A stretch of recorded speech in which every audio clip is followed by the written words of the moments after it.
Stream first in a hot minute here. Today we're going to be doing a historical tour of Florence through Assassin's Creed 2, checking out the historical accuracy of the game and taking a look at some of the famous buildings we've got, all that fun stuff. Hopefully this will be a fun time for all. It's going to be pretty chill, not going to be taking a ton of questions from the super chat, just because I want to try to focus on the game itself. I'm going to try to do a couple quick things to get my stream set up here. Get my pop-out chat, post the link on Twitter. In the meantime, enjoy this beautiful view of the Duomo, because if you're anything like me, you can stare at this for literal fucking years. So let's have some fun, shall we? Basically, we're going to just kind of run around the city, have a good time.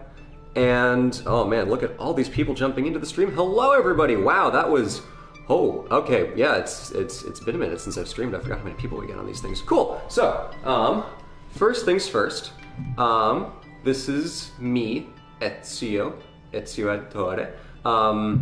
Currently in sequence 4 of the game, which is the Pazzi conspiracy. Might play some of that later on a stream with Cyan, because we've been playing through the game together just to have fun, because nothing is more nostalgia-inducing than showing someone you love a 10-year-old game that is maybe a little bit out of date and very clunky to play, but it's okay. So we're not really going to be doing a lot of story missions here. We're just going to be running around the city, having a good time. So, if you want to leave a super chat, please go ahead, but I can't guarantee you'll be able to get to everything, just because I'm going to be mostly sticking to the tour of the city itself. So, let's run around to this roof, get another view of the city. The first thing to note about the way that this game presents its Florence is that it's not like a GTA kind of thing where it's Los Angeles or New York in name only, but the actual setup is kind of different. This game actually goes to immense lengths to preserve the almost, actual layout of the city in terms of where the river is here. My map isn't filled up because the Oltrarno district doesn't open up until later in the game. The river's in the right place. All the buildings are roughly where they should be. Everything is kind of squished down just because of the limits of game design, but the Duomo is, right in the center of town here. Palazzo Vecchio is right over here. This church, Santa Croce, is to the east. Santa Maria Novella is to the west. San Lorenzo's up here. Everything is pretty much in the place that it should be, which is incredible. For those of you who are part of our Discord, you had the chance to hear myself, OSP Yellow, and one of our mods doing a little travel talk yesterday, and we were talking about particular experiences when traveling that really stuck out to us. I'll reenact one of them for you now, where I was in Florence for a study abroad weekend trip. I was in Padova for the summer, and we took a trip to Florence. But what we did was my friends and I, gonna jump, no consequence of personal safety, that's fine, I'm an assassin. We were climbing up the bell tower here behind me, which I'm about to climb up in a second. And we had split the party, so to speak. Half of our friends were going to a market to go buy some stuff. But we didn't exactly know where they were. We kind of had the vague description of like, yeah, we're going to the old market. But of course that could mean almost anything in a world about 8 years ago when ubiquitous international Wi-Fi was not common. So I guess it wouldn't be ubiquitous if that's how words work.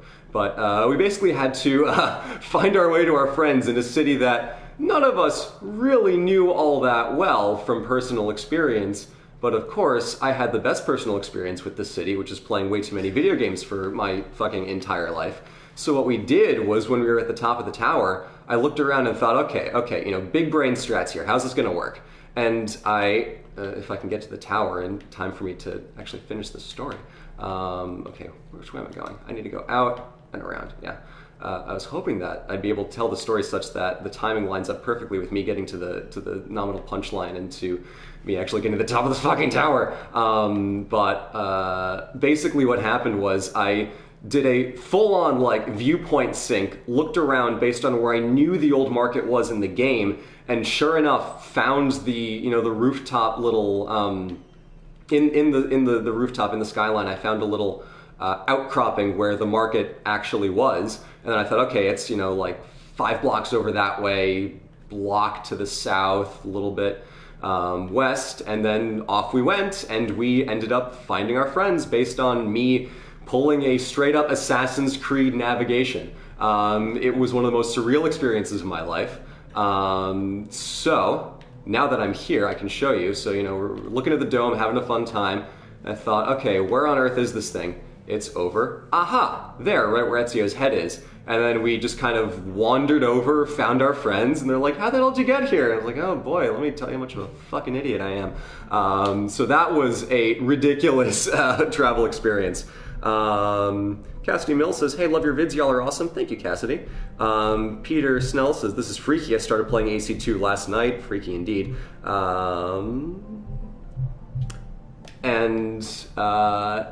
Yeah, so this is almost the tallest point in the game. In reality, this tower is not as tall as the top of the dome. That little area over there is taller, in fact, but for the sake of the aesthetic designs of the game, they chose to make the tower a little bit taller.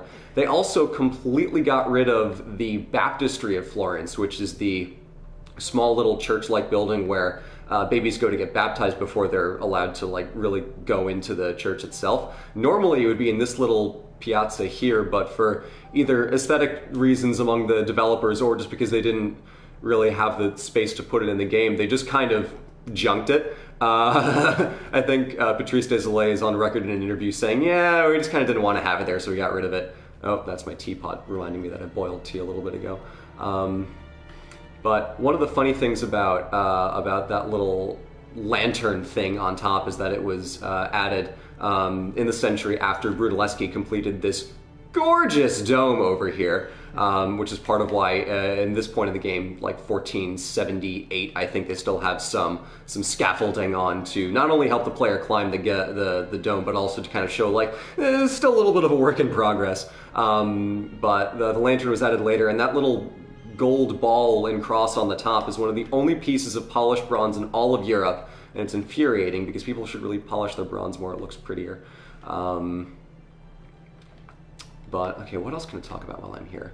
Oh yeah, this over here is the Palazzo Vecchio, the old palace, and the Piazza della Signoria, the palace of the Signoria is basically the governing body of the Republic. So this is where all of the old functions of government were basically done.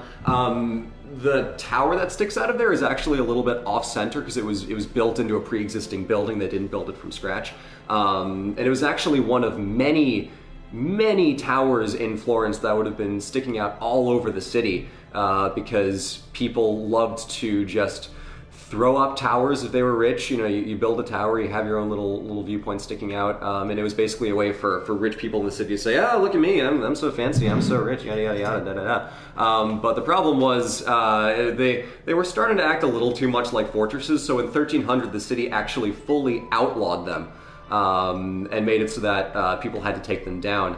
So one of the seemingly unrealistic features of the game is that there are these random-ass tall towers for the viewpoints that are just kind of poking out everywhere, but honestly, if you imagine the city with maybe, triple or quadruple the amount of towers that are, currently visible, that would probably have been closer to what Florence would have looked like before 1300, because it would have just been littered with these stone towers. I missed a super chat a second ago. What was this? Patricio says, I literally bought AC3 and AC Rogue 2 days ago. I fell in love with the series again. What's your opinion on the historic accuracy of the games? Well, stick around, Patricio. That's what we're here to talk about today. For those of you who joined a little bit late, I'm basically doing a historical run-through, a historical accuracy tour of Assassin's Creed 2, talking about the way they built the worlds, not so much the characters, the plot, but just the way they constructed the city of Florence itself. That's a texture popping glitch if I've ever seen one. And trying to show the incredible lengths that the game developers went to really present an authentic vision of Florence that so easily could have just been phoned in. Let's see. Black Fox in the chat, our admin on Discord, Sarcastic GM, says, "How dare you walk around Firenze without me?" Well, you're a Neapolitano at heart, so you're not even missing out in your book as far as I'm concerned. Void Null says, "Random ass tall towers." How tall is the ass? 40 to 50 meters, based on the way those towers look. Okay, so I'm gonna jump down and get a little bit into the streets here. One of the really neat design elements of the Duomo in particular, and of kind of Florence in general, is the paneling that's done on the tower. Oop, a little glitchy on the tower and the church itself. It's a lot of white marble with green inlays and a little bit of red colored detailing. That was mostly done on the sides of the church first, and then it was made a little more ornate with Giotto, painter, architect, who designed this tower. He added a lot of the same style of marble tiling to the side of the building. One of the funny things about the way this building is constructed is that, I don't know if they represent it fully in the game, but these three sets of windows get taller the higher they are on the tower to counteract for optical illusions. So the third level of these tall windows are like a lot taller. I want to say like maybe 30% or an extra 50% taller than the ones at the bottom, because for someone looking up, it would have made it look equal, which is kind of ridiculous that they thought of, and even more ridiculous that they managed to calculate it out so that it looks right. But it's another element of classical design finding its way into Renaissance architecture, where, you know, the Parthenon is not actually a building with straight lines on it. Every single line on that building is curved slightly to counteract optical illusions. And in the same exact way, Giotto was countering optical illusions in the way that he designed the windows for this tower, which is hilarious. And a thing that I really like about the front of this this church, I'm extremely sick this week, and I'm a little bit hopped up on cold medicine, so if I say anything that fully doesn't make sense, sorry, but I'm not going to be fully on my A game here. Such is life. I've been sick all week. Oh well. But the front of the Duomo is shown as fully unfinished, or at least partially unfinished here, because, as I said in my Florence video, the church didn't actually get its front piece put on it until the late 1880s, after Italian unification. Almost all of the main churches in Florence were fully faceless for hundreds of years, all through the Renaissance. I'm not even sure that it was this level of complete on the lower levels, as it's actually represented as being in this game with the areas of the front doors. I think there may have been some paneling on the front, but maybe not anything as ornate as these pattern designs. Let me see if I can get a little closer. That you see on the archways. But I thought it was really neat that they actually put in the effort to show that this building was still very much a work in progress, even in someone like Ezio's days, because this very twisty, ornate style of column work was somewhat of a later addition to the Duomo. But like I said in my Florence video, I think it's hilarious, again, that the dominant color scheme is red, green, and white, so it becomes a perfect Italian tricolor, or as I called it when I was in Florence, the pizza church, because it's like a red, white, and green margherita pizza. And the reason it's actually called a margherita pizza is because the King of Italy's wife, Margaret, was, I don't know if she was actually super into pizza, but it was named as such to kind of celebrate Italian unification and the Italian tricolor, so the pizza is designed to look like the Italian flag. Voodoo Flux says, I wish I could remember all these names in history. I don't know what I could remember if I didn't have all of this weird arcane Florentine names stuck in my head. Peter Millick says, you missed me. Do you watch Forged in Fire and or Scalagrim? Never watched Forged in Fire. Have watched some videos by Scalagrim. Oh, sorry, I missed your super chat. My bad, Peter. like I said, I might not be able to get to all of the super chats because I'm going to try to focus on the content of the history more so than answering fan questions. But Scalagrim's great. He's a fun channel. Reviews swords and stuff. Very interesting range of history that he talks about. A lot of medieval stuff, but also a whole lot of ancient stuff as well. Good addition to the history YouTube pantheon. Cal Aswad says, "Oh no, did I already miss the Venice tour?" No, I'm starting with Florence just because it's the freshest in my mind after having done 3 videos on Florence in the span of a month and a half, but I absolutely have plans to do another one of these tours on Venice as well as Rome, maybe Istanbul from Assassin's Creed Revelations if I can get on top of my Ottoman historical knowledge, or I'll just start shouting about Constantinople in a half-drunken rage, whichever comes first. But no, for now we're just doing Florence. We might take a peek into San Gimignano, the Tuscany area of the game a little later. But for now we're just running around here. So yeah, that's all that I can really think of with the Duomo. The red, white, and green patterning on the sides. Oh yeah, you actually can see it a little bit. The third set of windows is distinctly taller than set numbers 1 and 2. It looks like they just copy pasted 1 and 2, which is honestly fine. You can't ask the developers to do absolutely everything. Oh, there's one thing I forgot about the Duomo. Let's see if I can find it. Oh, this is the Auditore Villa, still mobbed with guards after my family was murdered. Whoops. Villas like this wouldn't have been extremely common in Florence. Especially not this big, because there was, after the reorganized constitution in 1293, there was sort of a push to get rid of big family properties like the towers that I mentioned were kind of sticking out everywhere along the city. So villas were not super common.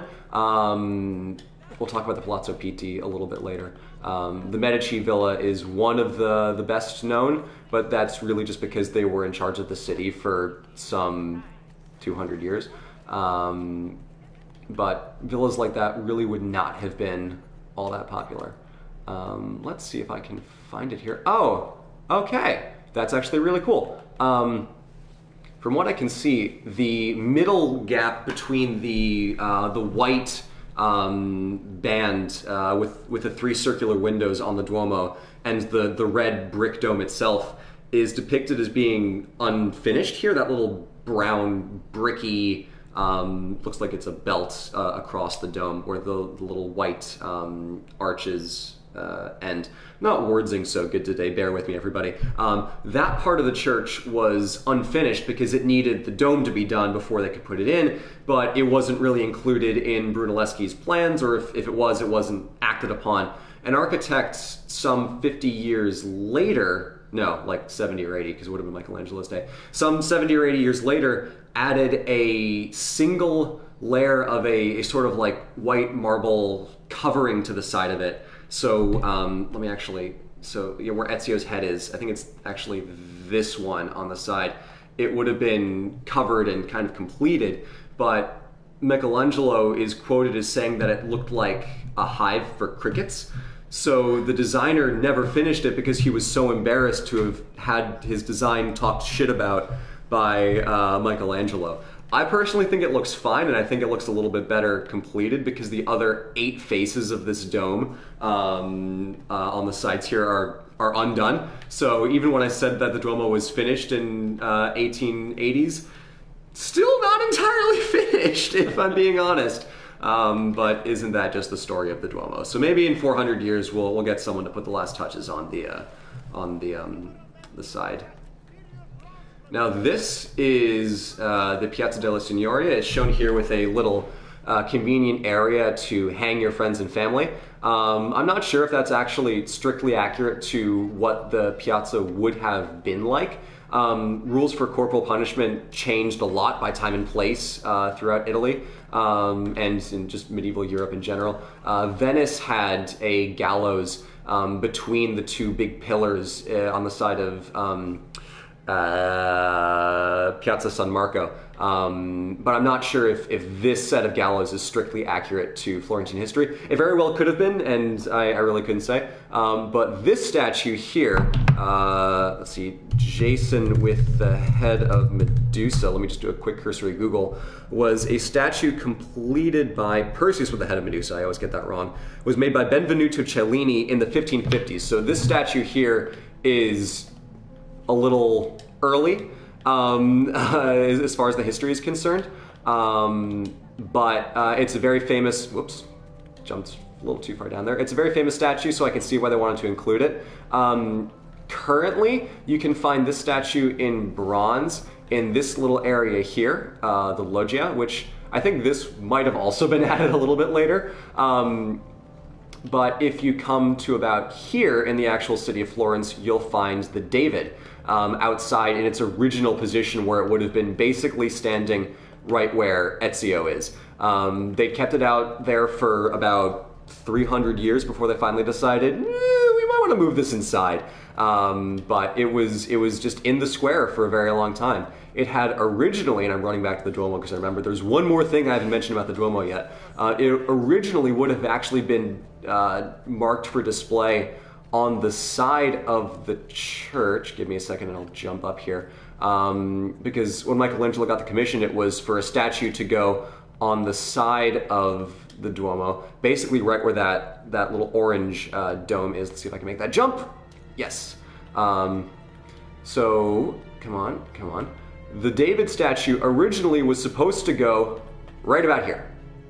And there was a fiberglass model that was displayed in Florence for like one day on the 500th like centenary of the David being sculpted. I think you can look it up online. But the original position of the David was supposed to be on the top of this church when it was finished in like 1505. I don't know, early 1500s. But the Signoria of Florence thought, oh my God, this is so fucking pretty. We can't put it up that high. No one's gonna see it. We got to put it in the main piazza. So they put it there, and to this day, kind of, it remains in the Piazza della Signoria for all to see. But originally, it was supposed to go all the way up on the side of the Duomo, but Michelangelo was too good for his own good, so they had to move the statue. Let's see any super chats that I've missed. Sorry, I'm extremely sick. The Red Meeple Society says, fun Christmas fact, the church in Bari, Italy has the remains of St. Nicholas, which were stolen from the church in Turkey when the Seljuk Turks came, and they have refused to return the remains. I've actually been to that church, but I wasn't allowed inside because they were doing renovations, and it also might have been a Sunday. So I think it was closed to everything except Mass, and we weren't there in time for Mass. But that is very cool. Bari is a great place. It's got a really nice old town and a lot of fun St. Nick artworks and stuff. So yeah, this, I wish there was a little area for us to go inside, but they didn't want to render that, so there's no inside of the Piazza della Signoria here. This was where pretty much all of the civic government of Florence would have been handled. It also doubled as a prison. Cosimo de' Medici was locked way up in the top of that tower for a hot second. And that's also where Giovanni di Auditore was locked up before getting murdered here. That scene is dramatized in the Netflix show Medici Masters of Florence. The first season is worse the longer it goes on. The first two episodes are actually really cool because you get to see them bribe their way into getting a pope elected, and they also show the process of Brunelleschi designing the you see the process of Brunelleschi designing the dome. But the rest of the season gets focused too much on the exile of Cosimo, and it's like just a bunch of him being mean to his wife, and that doesn't make for pleasant television. That's just painful. But the second season is all about what's his name? Lorenzo. The second season is all about Lorenzo the Magnificent, and it follows his ascension to being the leader of the Medici Bank up to the Pazzi conspiracy, which is so good to see happening. It's such good television, the way they portray the drama of the Pazzi family thinking, okay, we gotta do something, we can't beat these guys in a head-on fight, we have to be extreme, we have to be drastic, we got to kill these guys. And then it shows the entire process of them organizing the conspiracy, getting the Pope to sign off on it, which was like, oh man, that was a big deal. It's a really, really cool season of television that gets better the longer it goes. So if you're curious about Florentine history, I would definitely recommend Medici Season 2. Medici Season 3, I think, just finished airing in Italy on Rai. And I'm excited to see it when it finally comes to America. So let's see, I missed a couple super chats here.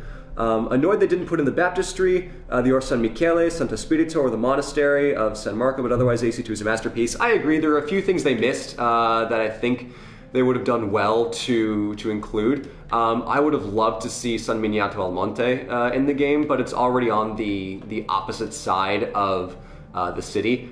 It's actually a church that Dante went to a lot, and it would have been kind of up in the hills a little bit there, but it's just to, ooh, let's get some money from this fool. Hey buddy. There we go. Thank you, sir. Carry on with your day. But there's some things they missed in this game, but still, overall, they did a fantastic job of bringing this world into the game. And I think, the story I was telling earlier about just being able to run around Florence knowing full well where the hell I was going just because of this game is a testament to how well it was crafted. Let's see. This church, Santa Croce, is a very nice church. It is basically, if you go inside, everyone famous who was born in Florence, lived briefly in Florence, or died in Florence is pretty much buried here or has a monument for them here. Dante, Machiavelli, Michelangelo, Leonardo da Vinci, so many people have tombs in here, whether or not their bodies are actually there. In the case of Machiavelli, he has a tomb on the right side of the church, which I've been to twice, always a very emotional moment for me. But his body is not actually there, it's just somewhere in the church and no one's entirely sure where because they kept just moving people around and burying them under the floorboards that it's just become impossible to track. So Machiavelli's in there, probably, but we have no idea where. So that is a kind of funny detail. If I can get up a little bit, I can show you some of the design elements of the facade. Santa Croce is another one of the churches that was not actually... What do you want? Go away.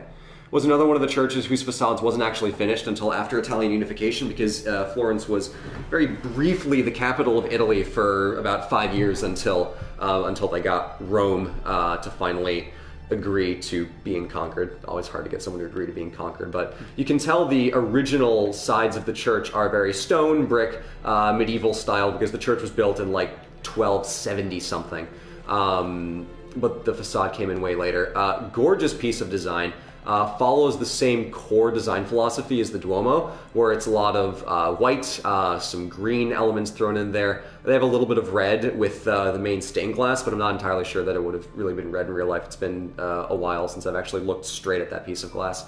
And they've got a little Star of David looking thing up there. I don't think there's an interior level. This isn't one of the crypts in this game, but I wish it was because it's cool in there. Francesco Sabatino. Ravenna still has Dante's body and we love reminding Florence about it. Funny you should mention that. In Florence, right around here, in real life, not in the game, there's a statue right about here of just Dante. It's much taller, but it's a statue of Dante standing looking a little bit snarky because that's how Dante do. Because Dante was exiled from Florence, buried in Ravenna. Funny you should actually mention that in the comment because my next video is actually going to touch on come on, give me your money. Ah, damn it. Alright, you get off this time. I talk about that story in the next video, so stay tuned for that. Let's see. Ibiliseo 1995 says, "Hey Blue, I just became a patron supporter and I just want to say I listen to all of OSP's videos every day while I work, so thank you, Ren, for keeping me sane throughout the day." Well, thank you for your comment. Thank you for supporting us on Patreon. It's patrons like you who keep this whole operation running. We're glad that we're able to give you the content you need to get you through your busy workday. Oh, we can run around into this little side area here. Yeah, cool. This is the Pazzi Chapel, which is one of about 2 things in the city of Florence that still has the Pazzi name attached to it after they were exiled as buck from the city after trying to kill the Medici. This little piazza this little courtyard cloister is a little bit larger in real life. I don't think there's a fountain in it. I think maybe it's off to the side. But this area is cool. There's actually a sort of double balcony in the real version. That might have been added later. That looks pretty neat. We've also have the Golden Gamers. What do you think of AC Syndicate and AC Unity's interpretation of the era for Syndicate? I personally think they made some of the factories too open.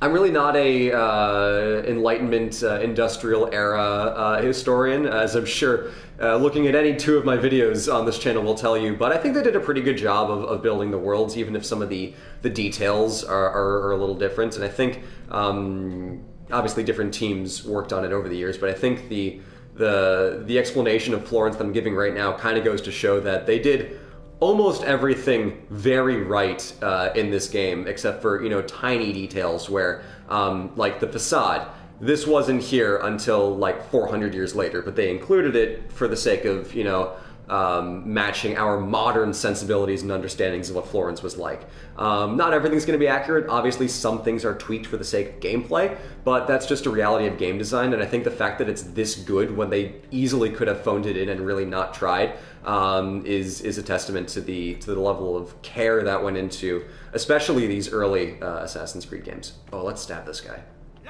Woo! That is me. You guessed right.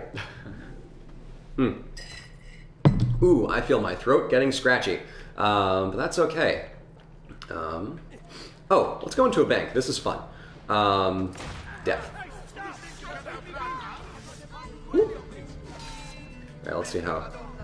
They all just came out of nowhere. They all just came out of nowhere, yeah. Come on, let me kill them. There we go. Mura, one of our Discord mods, says, "Hey Blue, pressing question. Which game has better domes, AC2 Brotherhood or Revelations? Great stream as always." Ooh, that's a good question. I would have to say that AC2 probably has the best domes.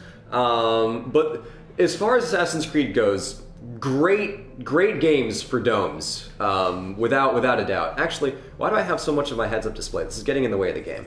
I'm going to jump through the menu here and get rid of all this junk. HUD, get rid of it. All I need is the minimap and the SSI. Okay. A funny thing about the banks is that banks are obviously a very important part of Florence. It was basically the economic lifeblood of the city. Banking is the reason that the Medici came to power. It's the reason that Florence is such an important part of Italian and world history. There's a picture of the Venetian Doge inside of a Florentine bank.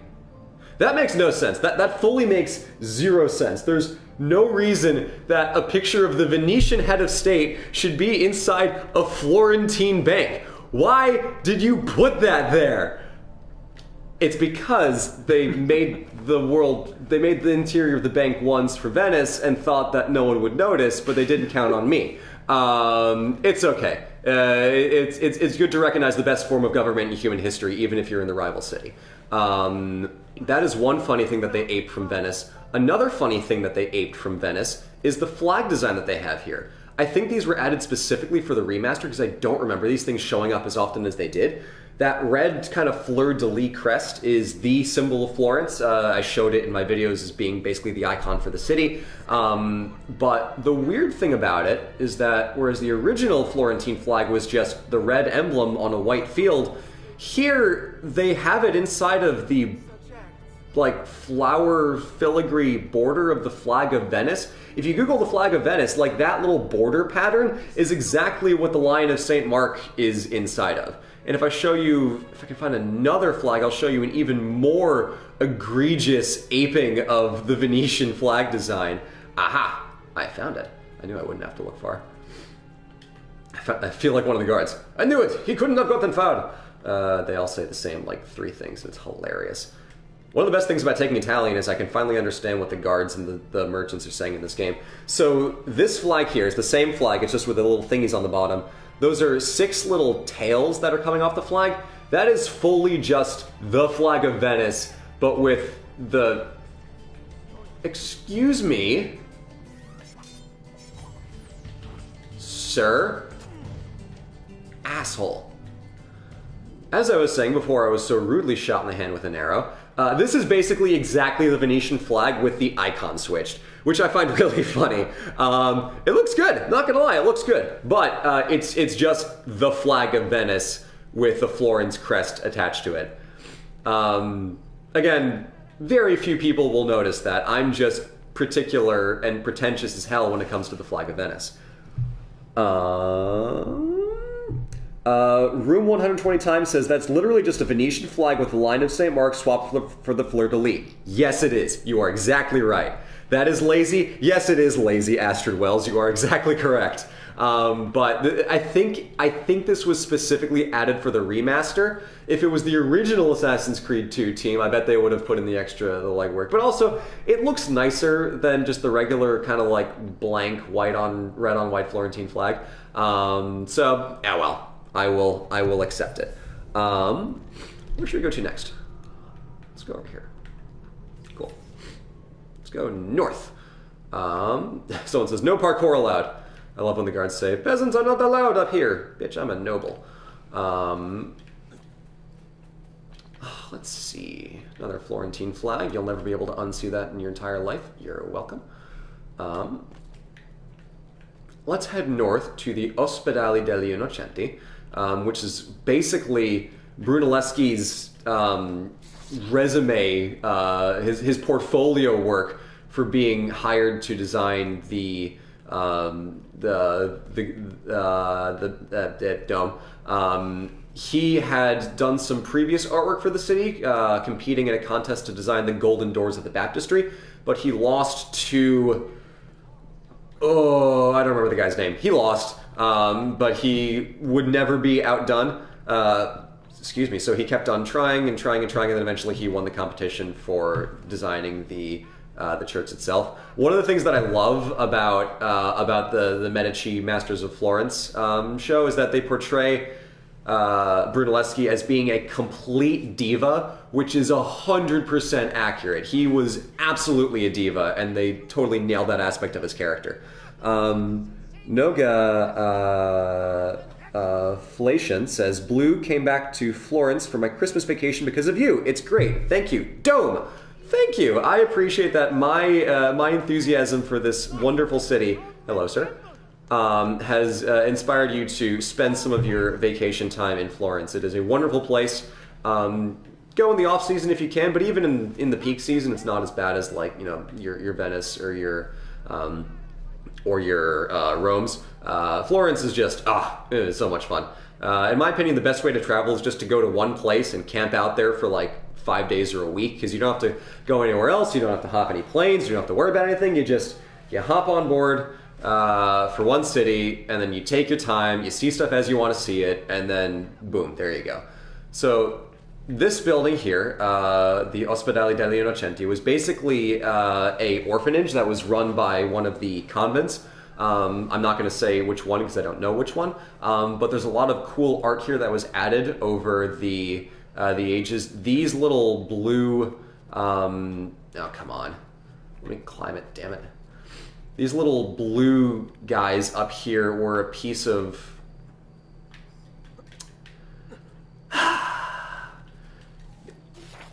Alright.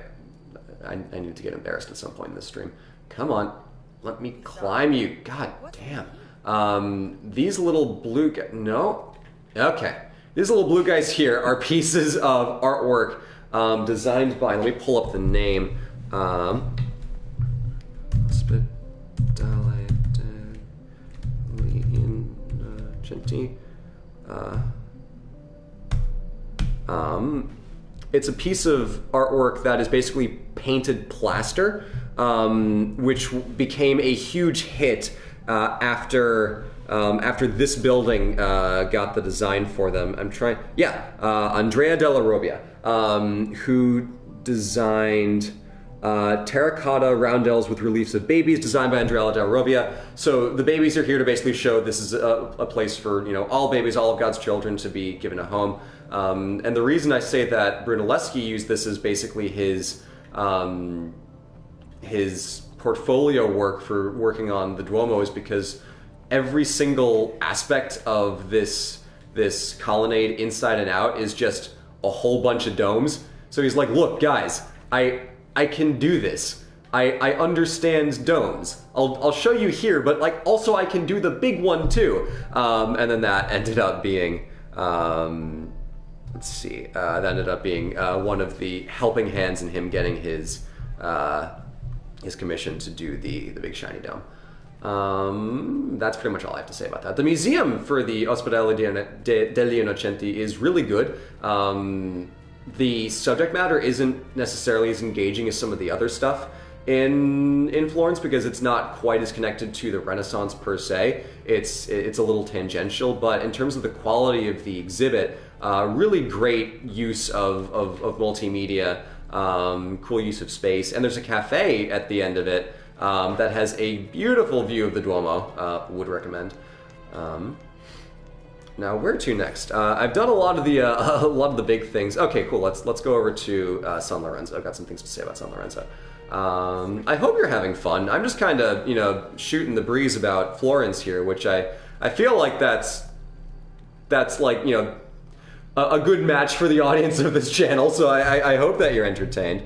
But in any case, I appreciate you all taking the time out of your days to spend a little time with me, spend a little time with Florence. And just have some fun looking at cool architecture. This building here is one of the other palazzos that I was mentioning earlier, if I can run around to it. Hello, sir. Eat knife. Bon appetit. Come on. Man, I must seem so ADD right now, just like bouncing from one thing to another. It's okay.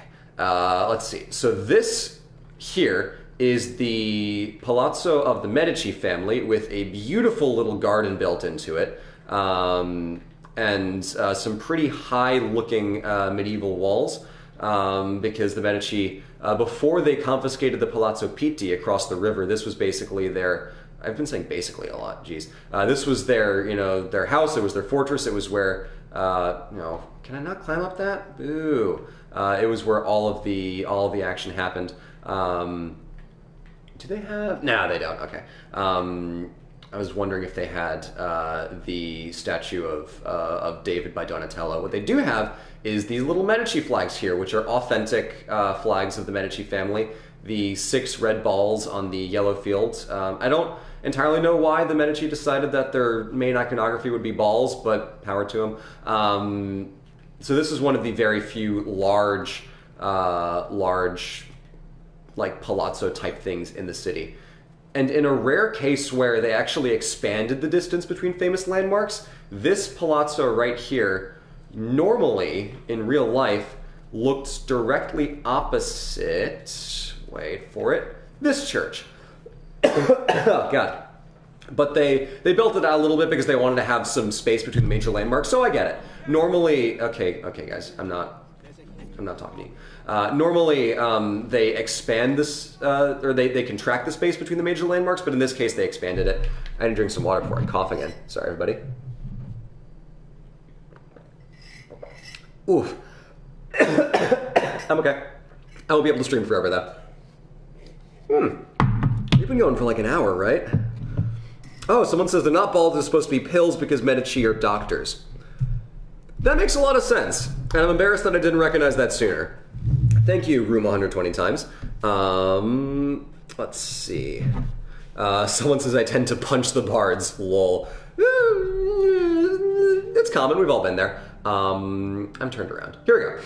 So this building, San Lorenzo, the Church of St. Lawrence, was one of the oldest churches in Florence. It was originally actually built outside the city in the 400s, which is, Roman Empire is still a thing at that point. It had barely turned from the big empire to the Western Empire. But this was outside the walls of the city because originally this was about as far as the city went. Santa Maria del Fiore, the Duomo, was originally San Reparata, and that was like the furthest edge. So this little border here between districts was actually effectively one of the old city walls, which I think is really neat. It shows how the city grew over time, and even, looking at Florence being 500 years old at this point in time, they still had fairly new environs around them outside of the original ancient core from 1000 AD. Sektrif, with 200 Swedish krona, says, I just wanted to show support to this amazing channel. Thank you, both of you, blue and red. Thank you very much for your donation. I really appreciate it. Let's see. Blue, it's because the Medici family is ballsy from Zach Dubose. You're not wrong. You're definitely not wrong. So this church is faceless. A lot of the other churches in Florence would have looked like this before they got their facades in that beautiful gleaming white and green and red marble. But this church was specifically left faceless after the Medici returned from their exile because they wanted to kind of show a little bit of humility. Oop, bleh. There we go. No, I want to climb up. Come on, Ezio. Work with me, buddy. Work with me. Because the Medici wanted to... Hello, good sir. Goodbye, good sir. Because the Medici wanted to show humility and show that they weren't, the gods of Florence, even though they were basically the princes of Florence. So they specifically mandated that the face of this church be left blank as a sign of their exile to show, that they are mortal, which is a really cool touch. And in the game, it's nice that it presents an opportunity to, show what a medieval church would have looked like before it got its, 1800s very romantic era facelift. Kuruvari with €4 says, hey, please get yourself some cough drops, thanks. I have just taken a cough drop, per your advice. Thank you kindly. Hey, Cyan says, hey Blue, don't forget to drink some tea. You know what? I'm gonna do that right now. I'm gonna go make a cup of tea, have fun staring at the dome. I'll be right back.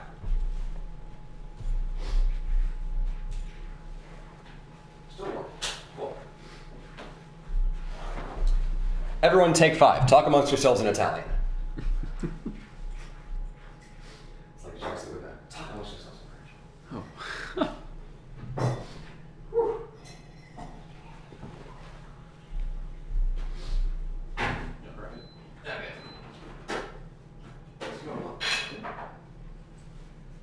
Press pause, I'm making tea. Funniest thing I've ever said. That was P merch now available in Redwood. I know. Yeah, if you haven't gotten yourself a Rage Quit tea break shirt or mug, it's hilarious in a mug. Do yourself a favor, because those are some great pieces of merch. Let's see. Oh, wow, the chat has been talking amongst themselves in Italian. Yeah, I mostly just saying dome. You know what? That's fine. The chat is in dome spam. Oh, well, we're having fun. Wait, one more second.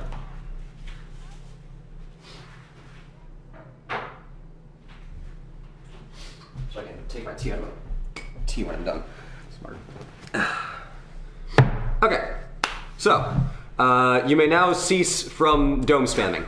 I am the one true dome spammer. I make the videos about it. So this church has a funny tradition attached to it because St. Lawrence is the patron saint of comedy and also of food.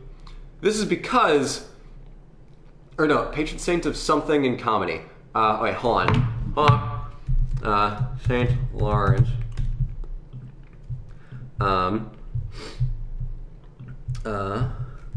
Patron. Okay, roasters, the poor, and the firefighters. But St. Lawrence was famously martyred by being burned alive, but when he was being burned, he said, no, you have to flip me over. I'm getting too well done on this side. So, oh yeah, Cyan says the poor and the cooks. So he literally said when he's being burned alive, nah, fam, turn me over. You're gonna burn me. You're gonna roast me too bad. You want an even sear. What, have you never cooked a steak before? So what they do at the Church of St. Lawrence is every year on his feast day, they go outside into this little piazza right here. It's bigger in real life, and they have a barbecue. They straight up barbecue for the Feast of St. Lawrence. I am not shitting you. That's why they made him the patron saint of cooks, because he demanded that he be cooked the right way? Yes. Okay. That he is a meme saint. Saint Lawrence is a meme saint. Cyan says Rage tea is great. It is indeed. I think this tea is done. So let's take this out here. Okay. So, this little cloister was built in later. This is where Cosimo de' Medici added his Laurentian library, which was the first public library in Florence, which collected all kinds of books and stuff from all over the world. He had a chief book scout go out and collect manuscripts from the Greek and the Muslim worlds. He had a guy specifically commissioned to do the first full translation of Plato into Latin, some 2,000 years after it was written. That was in here, in this little cloister area. The original church in the Medici days was basically up to here. This big boy here came later. This is the old sacristy designed by Brunelleschi, and this is the new sacristy, I'm saying that word wrong, designed by Michelangelo. Inside here is a series of statues for Lorenzo, Duke of Urbino, and new sacristy. Let me just Google this real quick. Bear with me. Designed by... Yep. Okay. The sacristy. It's important to do research. Come on. Where is it? Okay. So there's Lorenzo di Piero de' Medici, Duke of Urbino, and Giuliano de' Medici, who is just a nobleman. These are not Lorenzo and Giuliano from the actual, like the Pazzi conspiracy, Lorenzo the Magnificent. These are like their younger nephews and cousins and stuff like that. So it's kind of awkward that like Lorenzo the Magnificent and his brother Giuliano are just kind of like buried in the floor in this church, while these two other relative nobodies get this whole huge thing with, you know, Michelangelo carving beautiful statues of... He has a statue of two women that look like men with just melons taped to their chest. It is hilarious. Michelangelo has never seen a naked woman in his life. But it's pretty funny. It's also just like good architecture that surrounds it. He has like a mini pantheon inside this little dome right here on the inside of it. I wish we could go inside, but we can't. But this dome here, I talked about in my Florence video. This is the... Come on. Let me get up there. Aha! This is the Cappella dei Principi, the Chapel of the Princes, which is designed obviously to mirror that one. But it was designed as a mausoleum for the Grand Dukes of Tuscany after the Republic was dead, and Alessandro de' Medici became the first Duke of Florence, Cosimo de' Medici became the second Duke of Florence, and then he became the first Grand Duke of Tuscany when they expanded the title in the 1555. So this was completed, or it was commissioned to house all the Medici Grand Dukes, but it was famously basically never finished because they kept on, you know, making new plans for other things. They kept on trying to do this ridiculous lapis lazuli roof, and the architect was eventually forced to hire a painter to do a fresco after he was bullied into it some like 30 years after the last Medici Grand Duke died. They're like, look, just put something on the fucking roof. It's been 200 years since this Grand Duchy was started, and we don't have a roof. Just paint a damn fresco. So that is, I think, very funny. But the dome itself looks really nice. It's beautiful in there. They were just doing some renovation work earlier this year. I think they might still be doing it. I haven't really found any articles online that say whether it's still going on or whether it has been opened yet. I see the telltale like, oh yes, article from 2017 saying that it's due to open in 2018 and no follow-up, which means it's still probably being worked on. But it is really cool to see, you know, a piece of you know, old Renaissance era history that is still actively under construction, that we in our lifetimes have a very real possibility of seeing to its completion. This little area here, this gap between these two buildings, I think there's currently a design contest opens to design a little wall connecting them, but I'm not entirely sure what's going on there. Let's get some medicine just because I think... There we go. Health is always good. Let's see. Let's see. What is going on in the chat? Cudlack13 says, Blue, which was Ascrete setting is your favorite IRL? I visited each of these countries and cities, and my favorite will always be Venezia. That's a good question. I know that the meme is that Blue loves Venice. I personally probably like going to Florence the most because it has a fairly chiller atmosphere than Venice. Venice just gets absolutely overrun, which is unfortunate, and I think if they introduced a steeper city tax to enter, that they'd be able to solve a lot of their congestion problems while also lowering the amount of people that just pour into that city.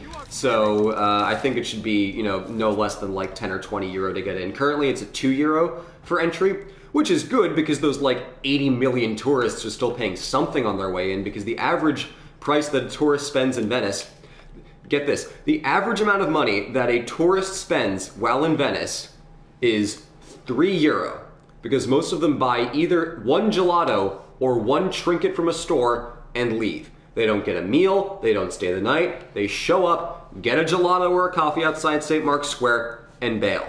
The city makes almost no money on the, you know, nearly 100 million people that come into it every year. It's ridiculous. They really need to start charging more. Hey, buddy. There you go. Your money is mine now. It will go to a good use. I have a villa. That was that rant. I like Florence a lot. It's chill. There are a lot of quiet pockets that you can really get into and enjoy.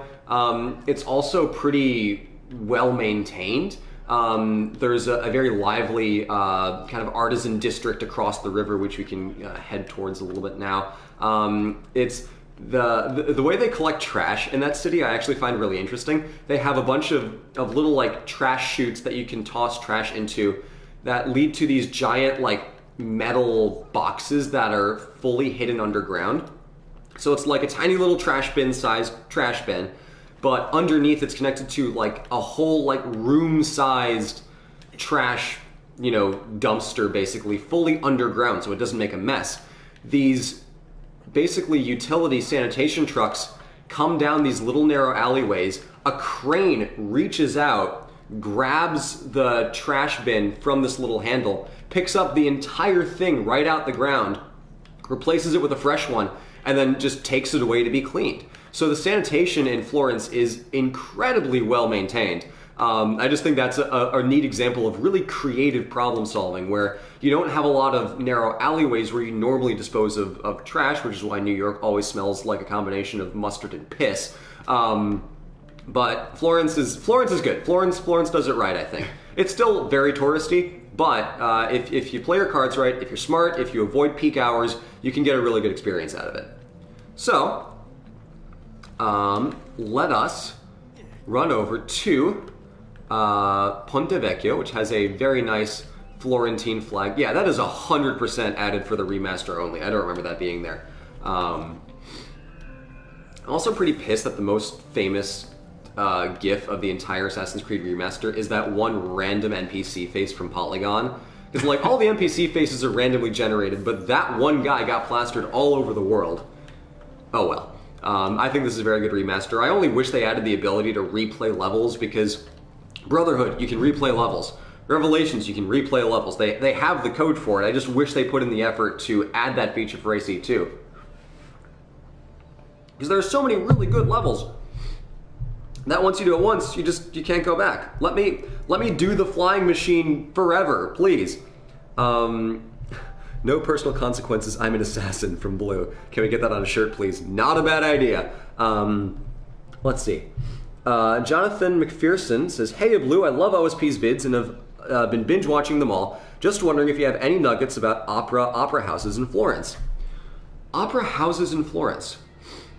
I don't think I do, which is unfortunate. Opera houses in Florence.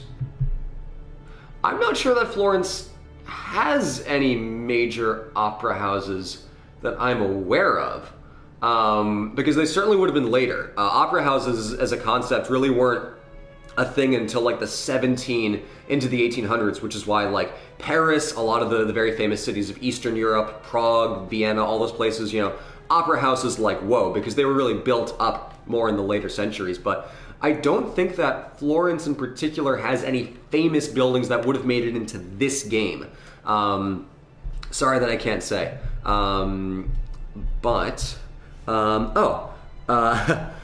has texted me, Opera di Firenze, Maggio Musicale Fiorentina. Okay. Yeah, it's a little outside the city. It was added later, but it's still in there, so it wouldn't be in this game. Unfortunately, I can't comment on Italian opera houses. Peter Snell says, you can replay levels, just select memory. Oh? Nah, it's not letting me do it. Maybe once you finish the whole game. Maybe once I finish the whole game. That's actually not a bad plan. For anyone who is curious, the voice sitting beside me is my roommate, Green. Hello. One of many who is, and will be green. Because green is, we're all green on some level, you know? Let's see. So, this bridge. This is Ponte Vecchio, the oldest bridge in Florence. And the only bridge to survive World War II. The game is interesting in how it shows other bridges being constructed in this period. I think there were other bridges around this time, but Ponte Vecchio was always the oldest, and it survived because, it survived because Hitler, ever a slave to the aesthetic, refused to bomb this building. Because for all of his horribleness, he liked art. Art students, man. But this, let me actually get back to the other side. Oh, I got to the part in the cough drop where it breaks apart, so give me 1 second and I'll chew this so that I don't have cough drop in my mouth for the next 20 minutes.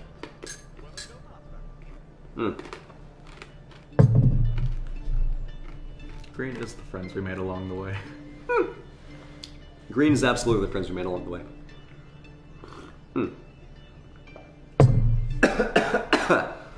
Zach Kern says, "Is Red there?" No, Red's doing a bit of a road trip right now. Actually, no, she got back from it earlier today, but she will not be popping in. This is just my blues history dumb power hour.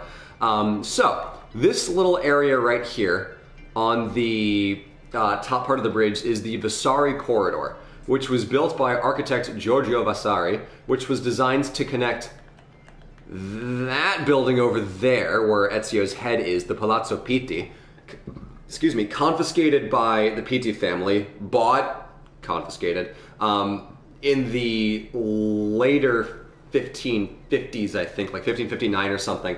The Medici, since they were Grand Dukes, wanted to have a little bit more protection in their journey across the bridge because the Medici were almost assassinated once. They didn't want to let that happen again. So what they did was they commissioned a covered pathway to be built between that palace and the Palazzo Vecchio over there where the seat of the government was. So this corridor runs all the way across the bridge, and it was built in the late 1550s. And I think they're actually reopening it to the public like this year, or they've already done it. You can kind of see a little bit of where the corridor runs from. I'm gonna get stopped partway through, but in real life it runs all the way from the palace over there, behind which are the Boboli Gardens in real life. Those hadn't been built yet. I'm not even sure Palazzo Pitti is supposed to be there, because I think it was built in the mid-1400s, but then expanded later. So that might be a little wishful. But this Vasari corridor was built over 100 years after when this game takes place. So this really should not be here. But it's absolutely an iconic piece of Florentine imagery, so I fully understand why they included it in the game. So this, if you follow here, runs, actually, a little piece of Florence trivia. In real life, the gap in this little bridge area fully lines up with the dome, but just based on the way they designed the city, the dome ends up being a little bit further east. Makes for a really good picture. I can tell you that from experience. Oh, you get away this time. So we can run along the side here in the along top what will basically become the Vasari corridor.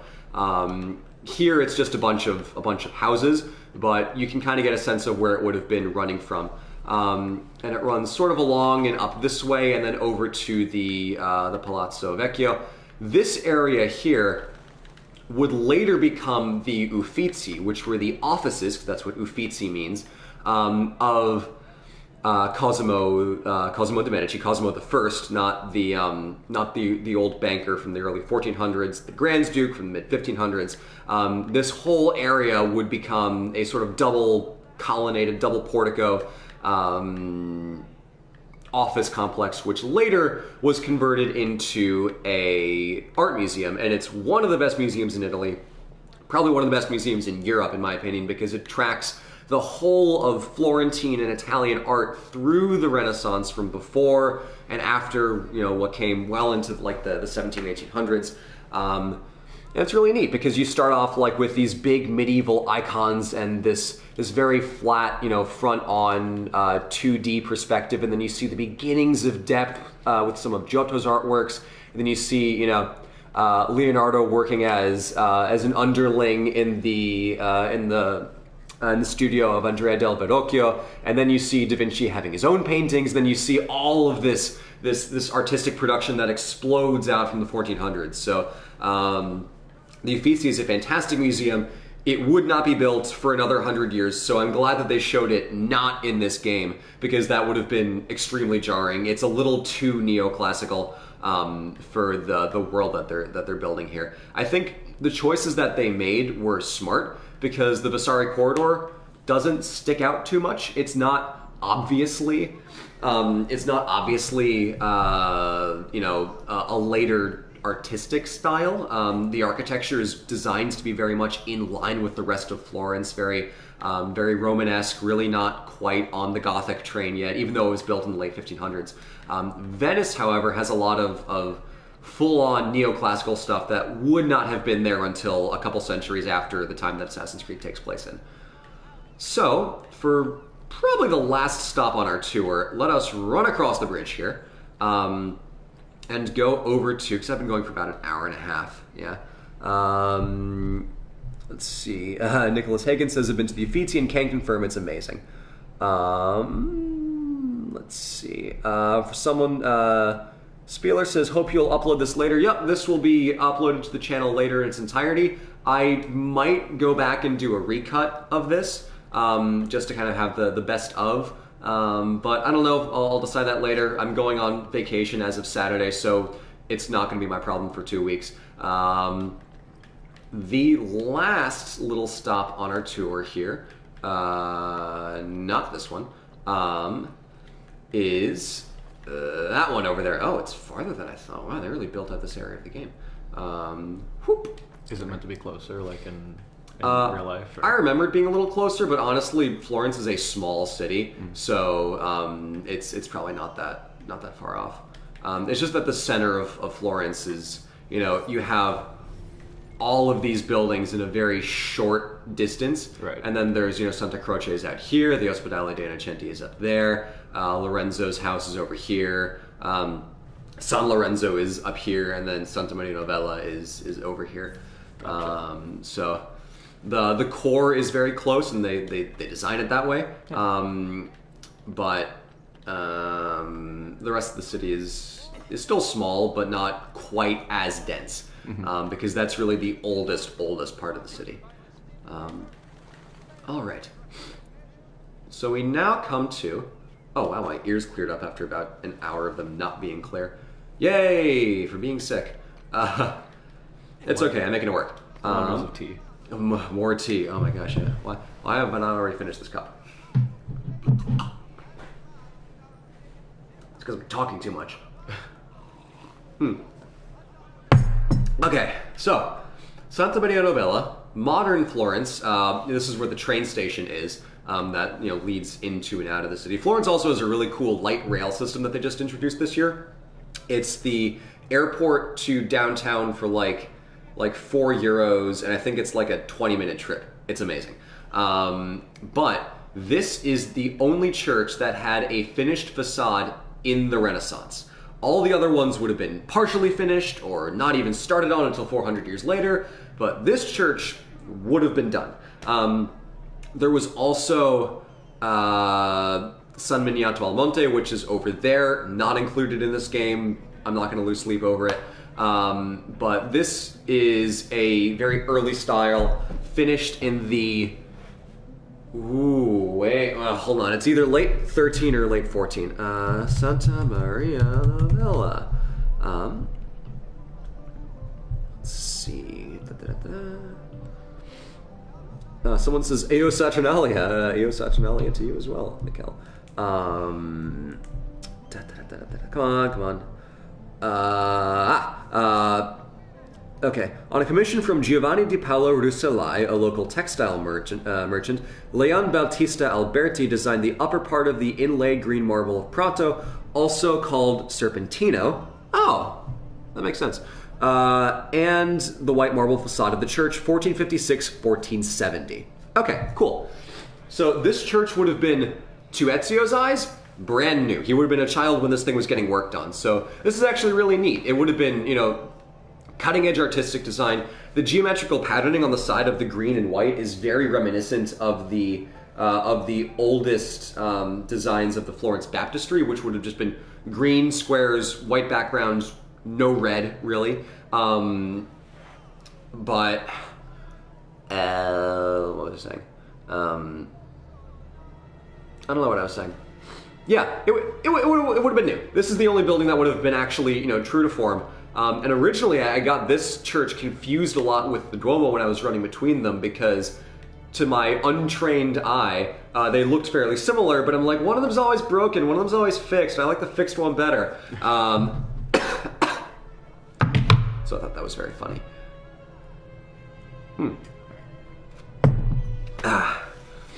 Okay. There is a cloister to the side, which I've always found to be closed whenever I'm in Florence. It might just not be open. And as you can see, unlike the Duomo, which is, marbled up on every surface, excuse me, sir. I know. Here, we'll just hug it out. You can see that this was on the sides. It was still a very stone, brick, old style, Romanesque medieval church with a very pretty medieval tower. So it was really only the front of the church that got this very new, radical, Renaissance-y, marble treatment. But it looks really good in my opinion. I think it's nice. Someone asks, is that a pediment on the building? Technically, yes. It's not the same kind of pediment as you'd find in a Greek or Roman building, because the pediment, which is the triangle part up here, was a fixture of all Greco-Roman buildings. It's usually where you'd put in, famous statues of gods. If it was a temple to Athena, you'd have a little statue of Athena in there. That's what the old pediment of the Parthenon had. Hey, buddy. Let's take a field trip where you go down that way. Have fun. Take notes. This will be on the exam. It's real tough work being a tour guide in Florence. It's tough work being a tour guide. Everyone wants to kill you. Yeah. So you can see they specifically added it on because the actual front of the church only goes so high. So adding this pediment was a distinct choice among the architects to specifically make it more explicitly neoclassical than it was. And it's still very, well stylized to match the, the Florentine architecture that is, on display here. But it's a neat way to incorporate a pediment in a way that's not obtrusive. It's not out of place, like sometimes pediments can be. But it's good. I think they did a really good job with this game. Overall, I'm extremely happy with how this game turned out. It is a fantastic modeling of Florence. It's not true to the year 1478, but I think if you took a snapshot of Florence across the Renaissance, this is really the city you'd see. The buildings are all pretty much in the same place. The way that the buildings around them are styled with little porticos here and there, and flags sticking out from the windows, and towers sticking out. The towers wouldn't have been there. But not because they didn't exist at all, but because they would have been torn down, 150 years earlier, like I mentioned at the very beginning of the stream. OSP Yellow was asking me in the comments, did you see the study that claimed the name Parthenon is supposed to refer to the treasury within the Caryatids, and the temple itself has been misnamed for a very long time? I did see that study. For those of you who are not as unnecessarily read up on the cutting edge of Greco-Roman archaeology, there's a recent study by, I think, a Dutch archaeologist who said that the name Parthenon is supposed to refer to the treasury that was inside the Erechtheion building, which is off to the side of the Parthenon, which is where the Caryatid statues are. But really, the Parthenon was supposed to be named the Hekatompedon, which means the 100-foot temple. I understand where that's coming from. I think Parthenon is a better name because it refers to Athena Parthenos, as the patron goddess of Athens. Not bad, but I don't think Hekatompedon is going to replace Parthenon anytime soon. It doesn't exactly roll off the tongue. Raf015 says, which other cities have you seen in Italy? I've been to Rome, Naples, Pompeii, Florence, San Gimignano, Bologna, Pisa, Venice, Verona, Vicenza, Lake Garda, and Sirmione, which is a castle built into a lake, which is rad as hell. Bari, Lecce, and a couple other ones down in Puglia. But I can't remember all of them off the top of my head. I've been around, haven't been to everywhere. I've been to most of where, I haven't been to Milan. Don't necessarily care to. 323 Starlight says, Ubisoft should get Blue to voice future living museum segments in the Assassin's Creed games, loved it in Origins. I appreciate that vote of confidence. So that's pretty much all that I have for this tour. I hope you enjoyed. If anyone has some comments that pertain to Florence, please leave them and I'll stick around for the next 10 minutes answering them. But otherwise, I would say that is a stream well done. I hope you had fun. I know that I had fun because I've been in sick hell all week. So this has been a great way for me to go to my happy place. But let's see.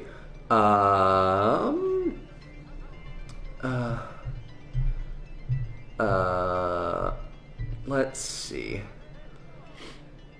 Kanan Doing says, wow, I literally came in the last second. Don't worry, this will be archived back on the channel as soon as it finishes processing.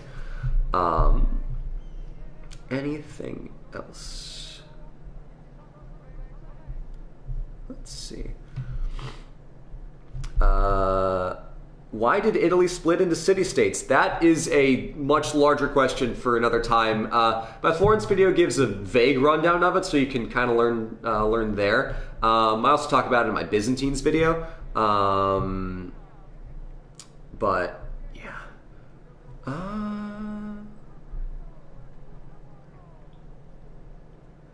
Let's see. Leah Luna says, are you going to host streams for other parts of the game? Yes, definitely planning to do Venice, Rome in Brotherhood, maybe Istanbul in Revelations, if I can get as on top of my Istanbul knowledge as I am with my Rome, Florence, and Venice. My Rome and Istanbul are definitely nowhere near as good as my Florence and Venice knowledge because spent a hell of a lot more time in Florence and Venice than in Rome. And Rome has a lot more history tacked onto it because it's been built and rebuilt and rebuilt and rebuilt and destroyed and destroyed and destroyed and destroyed over the centuries. So it's always in flux, Rome is. Let's see. Have I been to Assisi? I have been to Assisi. That's another one on the list. I've been to Assisi. Assisi's great. The cathedral for St. Francis is, oof. Oh man, it is fantastic. If you have to go to any small town in Italy, I would absolutely recommend Assisi. Ooh, 43.32 in the villa's chest. Time to spend a lot of money on, I don't even know, I've fully upgraded the villa. I'm done. I can just buy Florence at this point. Let's see. I've not been to Mantua. St. Francis's Cathedral does not have a dome, I don't think. Moira says, can you guys say happy birthday in any other languages? Tanti auguri is Italian. Brandon M, bye Florence, you coward. I wish. I'll do it in Rome. They don't let me do it in this game. I'm an idiot. What am I doing? I've got to go to San Gimignano real quick. Here. Okay. I will very quickly show off San Gimignano, and then that'll be that. Because I wanted to talk about the towers. Because someone said, have you gotten gelato in Florence? I have. You should get gelato in San Gimignano, because that city has been named like the best city for gelato like 10 years running, I think. They really know what they're doing over there.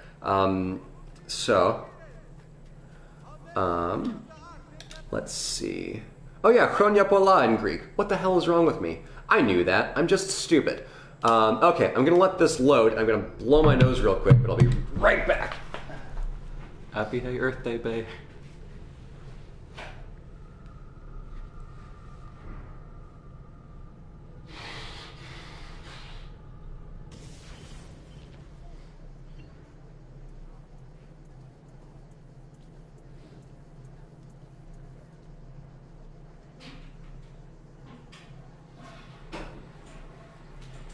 Okay, last thing while we're here. We're going to do a little run through of San Gimignano. Someone asks, when is the exam? The exam is, you showed up, you passed. Cool. Okay. Daniel Gould reels off over an hour of facts about Italy, forgets one thing, I'm stupid. Yes, I am stupid. I'm an idiot. I'm a giant moron who forgot the one thing. I'm fine. The city with the best gelato, and you leave it out of the tour. I know. How could I? So this is San Gimignano, which is a old Tuscan city on the border between, at this point in time, if I zoom out, the Republic of Florence, which reached out to the sea and included Pisa. Pisa would have been cool to see in the game, but I understand why they didn't include it. And the Republic of Siena down here. So San Gimignano is just kind of in this little corner over here. But it was, unlike Florence, not a city that took down their towers. Rome used to have a lot of towers. Venice, I don't think, had towers in the same way. But this city was loaded with towers, and as you can see, jeez, they're everywhere. Like there are little like puny wimpy viewpoints that you get in Assassin's Creed games, and then there are these, you know, stonking big boys over here. There are some famous ones. I think that one in the middle with the little pointy guy on top is Torre Grossa, the big tower. But I can't entirely remember. I remember taking a picture with my dad at one point, and he's like, "Ha! I didn't think I was afraid of heights. I remember now that I am." That was funny. But yeah, that's pretty much all I have. They don't really include a lot of famous buildings in here. There's this main cathedral in the middle here. Quick pro tip, any area that is outlined in dark is a famous building. The Roman Theater is a famous thing. This is a famous church, but it's not outlined in dark. It's not that famous, I guess.